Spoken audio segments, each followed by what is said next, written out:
네, 우리 사회엔 열악한 환경에서 어렵게 생활하는 이웃이 적지 않습니다. 가난은 어른보다 아이에게 더 큰 상처가 됩니다. 그래서 서울시와 초록우산 어린이재단, 서울대교구 빈민사목위원회가 손을 잡았습니다. 전국 최초로 아동 빈곤 가구 주거 지원에 나서기로 했는데요. 빈곤 가정의 아이들이 좀 상처와 아픔이 누그러질 수 있을까요? 서울대교구 빈민사목위원회 홍은아 사무국장과 이야기 나눠보겠습니다. 사무국장님 안녕하세요. 안녕하세요. 자, 이번 협약이 전국 최초라서 좀 화제가 됐습니다. 먼저 빈곤 가구 중에서도 아동 빈곤 가구 주거를 지원하시는 이유가 궁금합니다.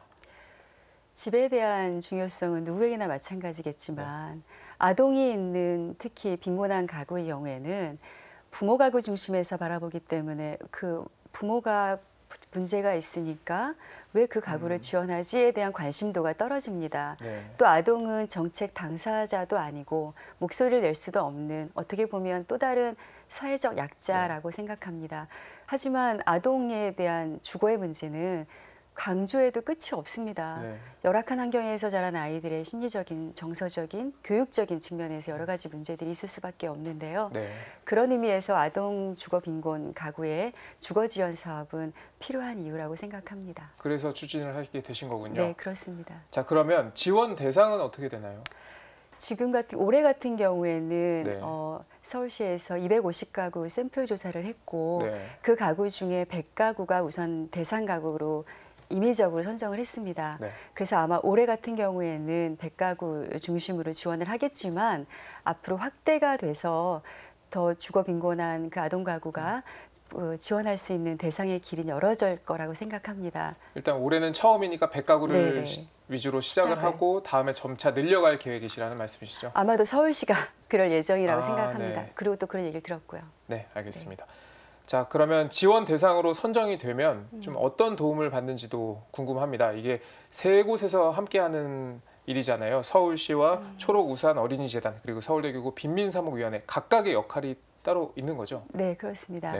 서울시는 SH공사를 통해서 다가구 매입 임대주택을 확보하는 역할을 할 것이고요. 앞으로도 할 것이고요.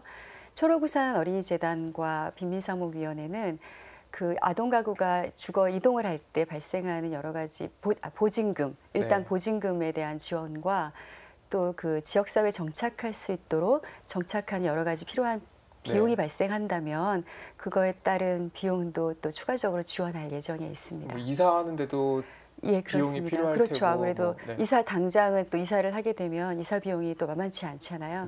그래서 그런 이사 비용부터 시작해서 기타 또 저희는 교회이기 때문에 교회 중심에서의 또 어떤 필요한 부분들이 없는지 또 살펴볼 예정입니다. 또 그 지역에서 잘 정착할 수 있게끔 도움을 주신다는 말씀이시군요. 근데 또 하나 중요한 건 지금은 이제 주거급여를 받으시는 분들 대상으로 아마도 이동할 가능성이 높아요.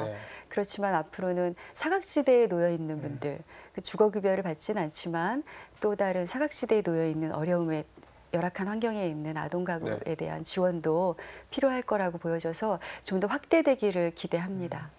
그렇군요. 자, 그러면은 이 신청하는 방법에 대해서도 좀 궁금해지는데요. 가구에서 직접 신청을 할 수도 있을 테고요. 또 주변에서 이런 사업이 있으니 신청을 해봐라라고 권유를 할 수도 있을 것 같아요. 주거 지원을 받으려면 어떻게 신청을 하면 되나요? 일단은 그 주소지의 주민센터가 통로입니다. 그 통로는 확실한 통로고요. 왜냐하면 그 주거급여를 받으시는 분들이 우선 대상이기 때문에 주거급여를 받는지 해당 가구를 판단하기 위해서는 주소지의 주민센터를 통한 창구가 필요하고요. 근데 아까 또 말씀하신 것처럼 또 권유도 할 수 있잖아요. 또 주변에 우리가 보다 보면 어려우신 열악한 가정에 주거 이동이 필요하다고 느끼는 분들은 각 구에 주거복지센터들이 있습니다. 열심히 활동하고 있는 주거복지센터를 통해서 상담도 좀 받아보시고 또 그걸 통해서 가능 여부를 주소지의 주민센터를 통해서 확인하면 이동할 수 있을 것 같습니다. 그러니까 이 방송을 보고 빈민사목위원회에 문의하시는 것보다 일단 주민센터에서 신청을 하시고 그리고 주거복지센터에서 상담을 받아보는 게 좋다라는 말씀이시죠? 그게 가장 좋은 방법입니다. 알겠습니다. 자, 그리고 마지막으로 이 빈곤 가구에서 생활하는 좀 아이들에게 좀 한 말씀 해주신다면 어떤 말씀을 해주실 수 있을까요?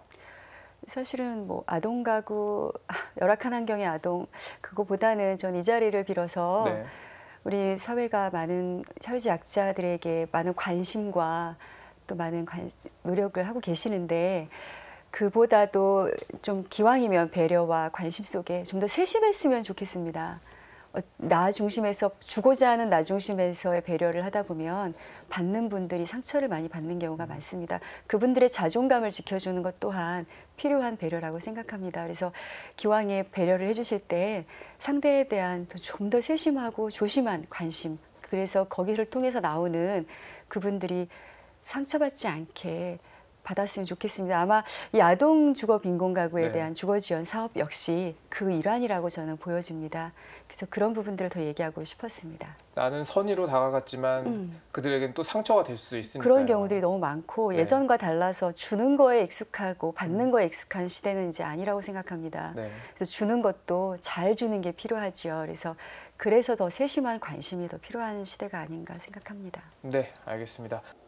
네, 지금까지 서울대교구 빈민사목위원회 홍은아 사무국장과 이야기 나눠봤습니다. 국장님 오늘 말씀 고맙습니다. 감사합니다.